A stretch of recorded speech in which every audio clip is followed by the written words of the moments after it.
Super. Salut à tous, c'est Loïc et Julien, je suis Loïc, et comment tu vas Anne? Ça va bien, Loïc. J'essaye d'écourter un peu. Ouais. Alors aujourd'hui, on vous montre une méthode de géoréférencement par intégration directe. Ouais. Quand on a connaissance des points qui sont sur la carte. Ouais, en fait, l'intégration directe vous permet en fait de renseigner directement vos systèmes de coordonnées sur votre document. C'est un nom pertinent. Ouais, t'as vu ça un peu. Et le premier exemple qu'on vous montre là aujourd'hui, il y aura une deuxième vidéo pour le deuxième exemple. Pour un deuxième exemple, c'est génial. C'est un exemple sur une carte topographique que j'ai ajouté au fichier ArcMap et tout ça. On a fait un zoom sur la couche pour accéder à la truc. On avait déjà importé notre carte de la France géoréférencée. Voilà. Ça reste. Et en fait, là, on a vraiment tout le scan de la carte topo. Ouais. Et donc, du coup, on a aussi les amorces de la carte topo, c'est-à-dire tout le quadrillage qu'il y a tout autour. Ouais, et les croisillons, chaque intersection, voilà, quadrillage. Exactement. Qui vont nous permettre donc, de géoréférencer. Voilà, du coup, on a la connaissance des coordonnées de chaque croisillon. On peut vous en montrer un si vous voulez. Allez. Voilà, donc voilà, de ce croisillon-là, on a la connaissance des coordonnées exactes qui sont... Allez, on le fait complètement. Qui sont en fait le 907 ici et le 1827 qui est normalement écrit là. Okay. Donc comment on sait que c'est le 907 et le 1827? Parce que ces croisillons sont associés au système de coordonnées Lambert. Et sur cette carte, on est dans quel système de coordonnées Lambert? Eh bien je ne sais pas. Donc voilà. Donc nous allons le découvrir ensemble. Donc pour le savoir en fait, il faut aller... Pardon, j'ai un peu décroché. Faut aller en bas à gauche, la combienième de vidéo aussi. Et vous allez, vous voyez que là en fait on vous dit que tout ce qui est écrit en noir à l'intérieur c'est ça qui des c'est ça qui m'a perturbé.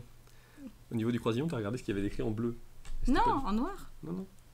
T'avais 1827, c'est pas du tout 1827 pardon. Pour le croisillon du haut. C'est 127. Alors il faut regarder ce qui est en noir pour les croisillons. Et ce qui est en noir en fait c'est du quadrillage kilométrique en Lambert zone 3. Vous voyez, chiffré en noir. Voilà.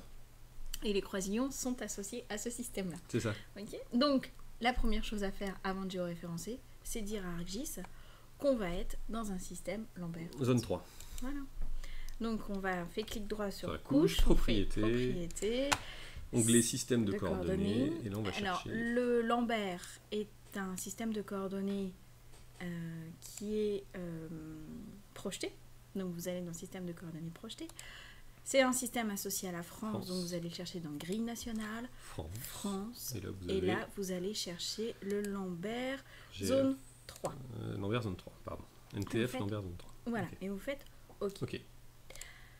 La petite subtilité, donc là on a perdu l'affichage de la carte, c'est normal, elle n'était pas géoréférencée, donc vous refaites zoom sur la couche. Clic droit, zoom sur la couche, et on retrouve la carte. Voilà. Vous constatez en bas de votre écran que vous êtes en système métrique. Or, si je refais un petit zoom ici... Un petit zoom avec le petit zoom. Hein, voilà, il vous dit que c'est un quadrillage kilométrique. Donc, deux choses à retenir. Comme on a déjà dit à ArcGIS qu'on était en zone 3, quand vous allez géoréférencer, il est inutile de remettre le premier 3, puisqu'il sait qu'il est en zone 3. Voilà. Et ensuite, comme pour la carte topo, c'est un quadrillage kilométrique et que nous, on est en métrique, il faut rajouter un triple 0 à la fin de vos chiffres. Une conversion de kilomètre en mètre, tout simplement. Donc, petit exemple concret. Là, on va commencer à géoréférencer la carte. Donc, on va commencer par le point qui est au sud-ouest.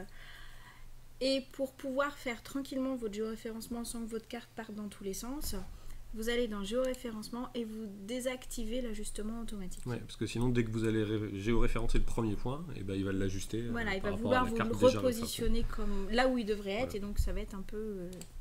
Ouais, bon, ici la carte est à plat et tout, donc ça ne devrait pas trop modifier, mais bon, voilà, il vaut mieux désactiver et on est tranquille. Voilà. Donc vous faites vos 4 points, et une fois que vous avez fait vos 4 points, vous réajustez. Voilà. Donc, on va commencer par le point qui est au sud-ouest. Donc, ce premier point, il a comme coordonnées. Donc, je vais chercher mon ajout de point de contrôle. Je lui fais un clic, attention. Puis un second clic. Second clic sans bouger. Oui. Ne pas faire le double clic. Je vous montre ce que ça donne le double clic. Là, je fais un double clic. Vous voyez que j'ai mon trait qui me suit. Ouais. Et si je refais un point, il va vouloir positionner le point vert à la place du point rouge. Donc ça, c'est pas bon. Donc on va supprimer. Il faut bien faire 2 clics successifs sans bouger. Et là, vous voyez qu'il n'y a plus de trait qui me suit et que le point vert ne se voit plus puisqu'il est vraiment sous le point rouge. C'est ça.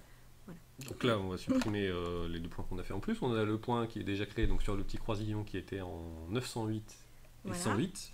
Donc 908, c'est la coordonnée X. Ouais.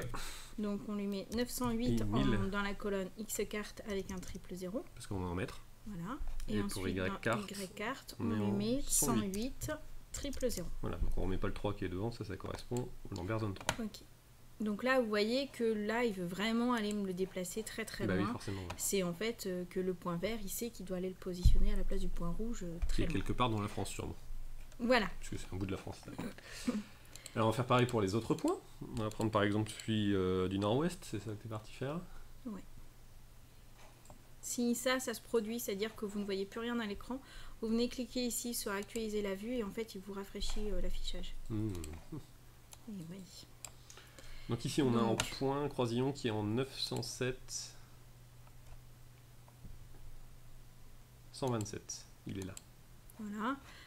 On fait tous les points et puis on les rentre après. Ah ouais, allez. Là, toutes les manips à la souris et puis. Donc là, si vous faites ça, il faut vous rappeler dans quel ordre vous rentrez vos points. Oui, et puis surtout noter quelles sont les coordonnées sur la carte, sinon ça sert juste à rien. Donc celui-là, on est où? On est au nord-est, on est en 920 127. Ouais, celui-là. Il est là. Donc hop, 2 clics successifs et non pas un double clic. Et il nous reste le sud-est. Hop, qui est en 921 108. Il est là.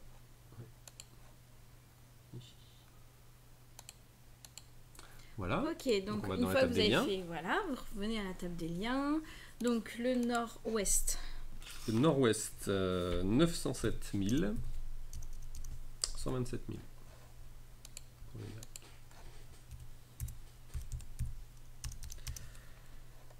Ensuite, on a fait le nord-est, 920 000, 127 000.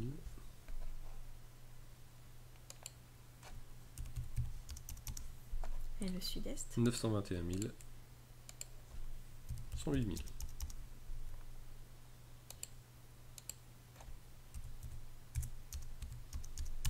Ok. Ok. Donc on vérifie que ce qu'on a fait c'est bon. Vous faites géoréférencement, ajustement automatique. Ouais.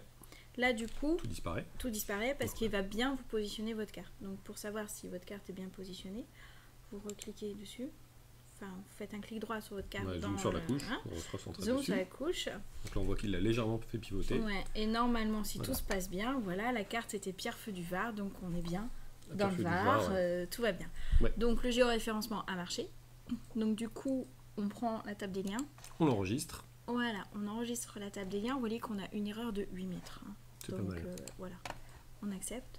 On dit que c'est... 8 mètres sur 20 km. Quoi. Non. Ah, attention, Loïc compte. Sur 1 km. Non. Si. Mais non. Entre 908 non, pardon. Non, c'est ça, 20 900... km. À peu près 20 km. Ouais. 19. 21 moins 8, ça fait combien? Ça fait pas trop 20 km. Voilà. Bon.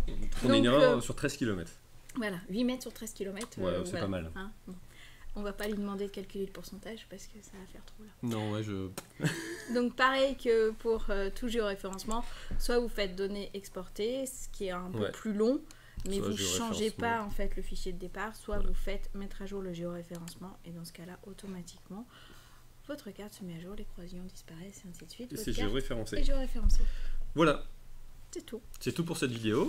On vous remercie de nous avoir suivis. On espère que ça vous a aidé. On vous dit à bientôt. Ciao. Ciao, ciao.